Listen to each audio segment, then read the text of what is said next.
दङ दा बेफोरो मोनफा मोनफा माने जोंनि इनभेनसन क्रिएटिभिटी माने जायखौ जोङो माने मानो ओरैनो गारलानो दा अल्टारनेटिभ जेराव जों बाहायजायो बेखौ बाहायनायनि मुगायाबो जोंखौ थिनदों आरो नंखायनो बे नङा जे दिनै जोङो प्लास्टिकखौ बिफां गायनानै फेजेननो हागोन बेखौ बिब्दि बुंनो नागिराखै नाथाय जोङो प्लास्टिकखौ बाहायोब्ला प्लास्टिकखौ माबोरैहाय जोङो माने जोंनिफ्राय खहा जानायाव गोजानाव दोननांगौ बेखौ जों नाजानांगौ प्लास्टिकनिफ्राय जोंनि देहाया खहा जानायनिफ्राय गोजानाव थानांगौ बेखौ जोङो सेस्था खालायनांगौ प्लास्टिकखौ जों बाहायो गोबां आइजें आइला बेसाद जोंनि जिरायनाय सेराबो प्लास्टिक नाथाय दिनै जों मिथिगौ जे रिसाइकेल जायो बाहायफिनजायो बेसादफ्रा आरो बिनि थाखायनो दिनै जोङो माने बे प्लास्टिकनि पलिउसनखौ होबथानो थाखाय प्लास्टिकखौ माबायदि बाहायफिननो हायो बिनि मोनसे साइन्टिफिक मोनसे माने बिरोंदामिननि गेजेरजों जोङो बाहायफिननायनि लामाखौ जों लानो हायो दा जों मिथिगौ गोबां बेसादखौ जों बाहायफिनलायनो हायो दा नंखायनो बेबायदि जोङो दिनै सिन्था खालायनांगौ दा बिफां लाइफांखौ जोङो दिनै गायनानै रोदोम होनो हायो जेरै नैबे ओनसोलाव दिनै जों बिफां गायगोन आरो जोंनि बिफां लाइफांखौ जोंनो मानो नांगौ बेखौ जों बयबो मिथियो थांना थानाय मानसिया जोङो माने अक्सिजेन नांगौ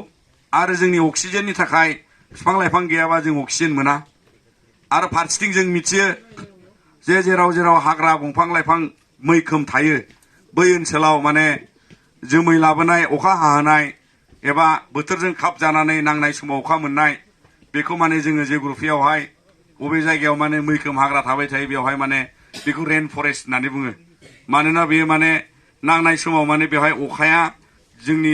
दंफां गैयै जायगायाव हायाब्लाबो बेयाव हागोन आरो दा नंखायनो बेबादि माखासे जोंनि ओनसोलाव जों हिमालयानि गाहायाव थाग्राफ्रा जों बेबादि थासारिखौ मोनदाङो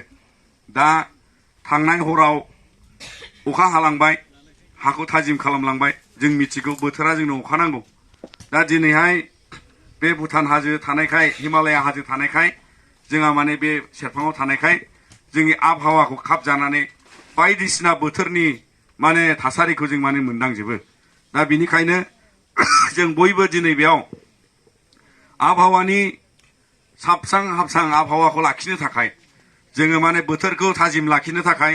जोंनो दंफां लाइफां नांगौ दा दंफां लाइफां गायनायजों जोङो बेयाव गुबुन गुबुन जातनि बिफां गायगोन आरो बे गुबुन गुबुन जातजों लोगोसे बेवहाय माखासे कमार्शियेल माने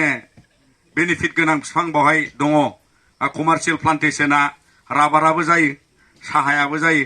नाथाय गुबुन गुबुन बिफाङाबो जायो बेवहाय माने उग्रु दङ बै सजना बिफां दङ दा दिनैहाय माने जोंनियाव बेफोरबायदि माखासे माने दामि गुनि माखासे बिफांफोरखौ जों बे लांदां जायगाफ्राव गायनानै जोंनि हाग्राखौबो लाखिनांगोन जोंनियाव बावहाय जाग्रा बिफांबो जों नुदों दा सफारि सुमफ्राम बिफांनि बाहाय गायोबाबो नुगोन दा जिब जुनाराबो जाग्रा बिफांनि फिथाइ नागिरनो थाखाय फैयो दा नंखायनो बेफोर माखासे आबहावाजों खाब जानाय थासारिखौ जों मोननो थाखाय नाजानांगौ दा बिनि गेजेरावनो दिनै जोङो मिथिगौ जे माने मिथिंगाजों खाब जायो आबहावाजों खाब जायो गोबां खामानि जायो दा जे जोङो माने बैयाव दुलदुं दालदां खोनाबाय थादोंना बेथ' माने खुनु फद्दाय मिथिंगाजों खाब जाया जोंनि मिथिनायाव बुजिनायाव जे बावहाय दा जिब जुनार थांनो हाया बेजोंहाय मैदेरा बारस'लांनो हानाय नङा गिनानै अबेबा लामाजों थांसिगोन बेजों थांनाय नङा दा नंखायनो बै खुमारि खाथा खाथिजों मैदेरा बारस'यो बे हाग्रा सेरजों थाङा दा बेफोर गासैबो मोनसे माने जि माने आबहावानि बेरेखा खामानि जायोबाबो साइन्टिफिक एबा बिगियाननि मुगायाव दावगानायाव दिनै माने सुथुरजों जुजिनो जुद्ध नांनो थाखाय बेवहाय बम टेस्ट खालामो आर्मिफ्रा प्रेक्टिस खालामो हेन टेन खालामो बेबायदि हाग्रा जायगायाव हाजो जायगायाव दा बैफोर थासारियाबो माने आबहावानि थाखाय मोजां नङा नाथायबा दिनै माने बेबायदि खामानिखौ मुलुगनाङै मानसिफ्रा जेखौ माने जौगानायनि नामाव खालामनो गोनां जादों जेखौ गाव गावनि रैखाथिनि नामै खालामनो गोनां जादों बेखौ जों खालामनानै लादों दा बिनिखायनो नैबे हानि दंफां लाइफांखौ रैखाथि होनो थाखाय जों बेयाव बेरा होनानै लादों दा नंखायनो थिग बेबादि जोङो इयुन समाव दावगालांनाय समाव जोङो साग्रिद बयबो सांग्रां जानांगोन जे आबहावाखौ रैखाथि होनानै लांनाया जों साफ्रोमनिबो बिबान मानोना जों थांनानै थानाय समसिमाव जोंनो गोग्गो आबहावा नांगोन दिनै देग्लाय गोबां आबादारिया रायलायदों आरो जों मिथिगौ अखाया दा जुन मासनि दिनै जोंहा 5 जुन जाबाय 5 जुन समसिमाव गोबां दहला जायगायाव दैबाना बा दै लोमना थायोमोन दा दहला जायगायावबो गोबां जायगायाव दै गैया आरो गोबां मानसिया दिनैहाय खोथिया माने गावबागाव माइ फुलिखौ फोनो मोनाखै दा अब्ला बोरै माइ गायगोन होननानै गोबां आबादारिफ्रा सिन्था जादों दा नंखायनो बेफोरो मोनसे आबहावानि माने सोलायनाय थासारि फैदों आरो बेखौ नोजोर बोनानै जों बयबो सांग्रां जानांगोन जे जों बयबो जिहेतु मिथिंगाजों खाब जानानै सोलिनो थाखाय नाजाना फैनाय मानसिफोर आरो जों बर' माहारिफ्रा स्पेसियेलि जोङो माने बेजों खाब जानानै रायजो जायो दा बेनिखायनो जोङो बे ओनसोलाव थानाय गासै फरायसाजों लोगोसे जोंनि मावथि लोगो नोंथांमोनाबो जों बयबो मिथिलायखायोब्लाबो दिनैहाय जोङो माने इलिगेलि बा हाग्रा सिफायनाय हादान सिफायनाय जों बेखौबो होबथानो हायाखै दा गोबां जायगायाव बेबायदि माखासे थासारि जागासिनो दङ नाथाय भारत सरकारा जिबायदि आयेन माखासे सोरजिदों जे माने गोबां इन्डियायाव फरेस्टआ हाग्राया नेचुरेलि हाग्रायै दङ आरो हाग्राखौ लानानै हाग्रा खाथियाव हाग्रा सिं सिङावनो मानसिफ्रा रायजो जायो दा बेनिखायनो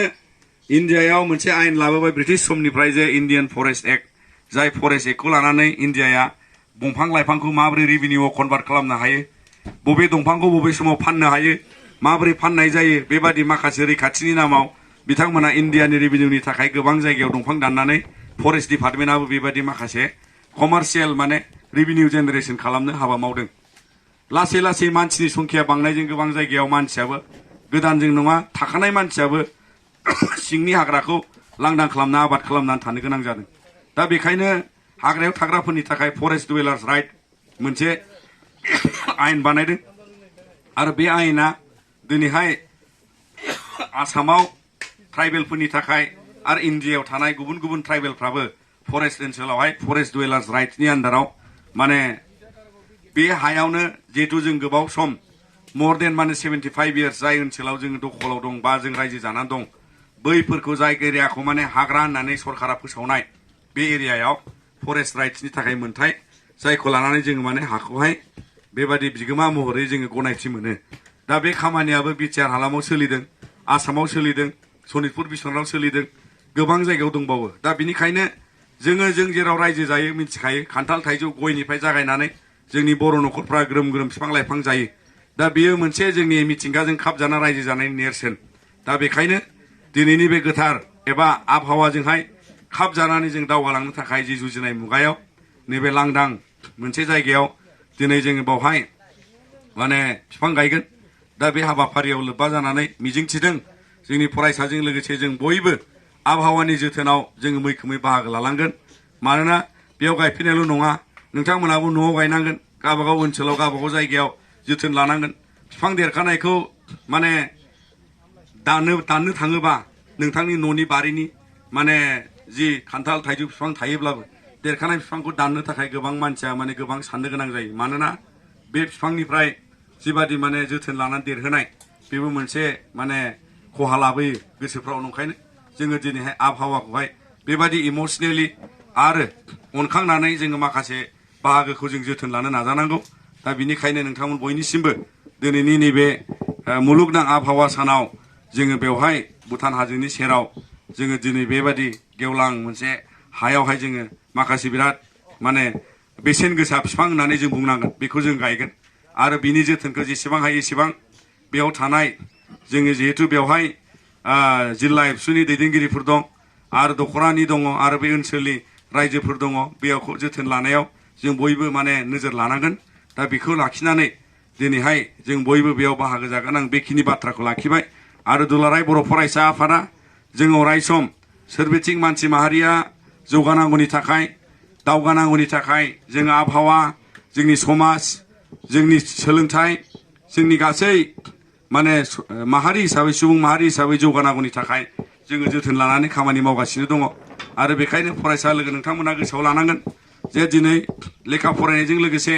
जोङो माने सोरबिथिं गासिबो जोंनो सोरगिदिं गियानखौ नांगौ आरो बे दिनैनि दिननिफ्रायबो जों माखासे गियान जों आरजिनो हायो जाय गियानखौ लानानै जोङो सोरबा नोंथांमोनहा माने बटानि फरायगोन सोरबा हाग्रानि जुल'जि माने एनिमेल्सनि खोथा फरायगोन सोरबाया माने गुबुन गुबुन माने दिनैहाय कर्सफोर दंसोगारो जोंनिफ्रा माने जोंनि बड'लेण्ड ओनसोलाव रायजो जानायफ्रा माने गोबां हाग्राजों सोमोन्दो थानाय एबा फरेस्टजों सोमोन्दो थानाय कर्सफोरखौ जों बारा फराया एग्रिकालसारनि बिएससि बा MSc खालामनाय जों माने बारा थांनो नागिरा मानोना बे बिथिङाव माने ओरैबायदि जोंहा धोन दं जोंहा माने बाहाय सम्पति दङ जायखौ लानानै जोङो बाहाय माने बिगियानिक भाबे जोङो माने साइन्टिफिकेलि जों लेखा फरायनानैबो गोबां बे ओनसोलाव जों खामानि मावनो हायो दा उग्रु बिफांखौ जों माबोरैहाय बेसेन गोसा खालामगोन दा बै जोङो माने सजना बिफां गायनो नागिरदों सजनाया फिथाइल' नङा बिलाइनिफ्राय लानानै गासिबो माने मेडिसिनेल प्लान्टसो बियो दा नंखायनो बिनि बेसेना गोबां नोंथांमोना इउटुबाव नायबा नुगोन साउथ इन्डियायाव आन्ध्र प्रदेशआव मध्य प्रदेशआव बा केरेलायाव तामिलनाडु गोबां सजनानि आबाद खालामो आरो बिलाइयानो माने मा मेडिसिनाव लांजायो माने बिसोरसो मिथिगौ माने बेसेबां बेसेननि बिसोर माने गोबां रां खामायो दा नंखायनो दिनै जोंहा माने गोबां मिथिनांगौ दं नंखायनो फरायसा नोंथांमोन जों बयबो लेखा फरायाव माने दावगालांनायाव गोबां बिथिंनि नोजोर लानानै मिथिनानै नलेज लानानै जोङो माने सोलोंथाइखौ लांनो हायो दा बेनिखायनो दिनैनि आबहावा सानाव नोंथांमोन बयखौबो जोङो माने बेखिनि समाव मोननानै गाहाम मोनदों आरो मोजां मोनदों जोङो दिनैहाय बे बिफां गायनाय हाबाफारियाव जयै गायगोन आं बेखिनि बाथ्राखौनो लाखिनानै बिबुंथिखौ एसेयावनो फोजोबबाय गोजोन्थों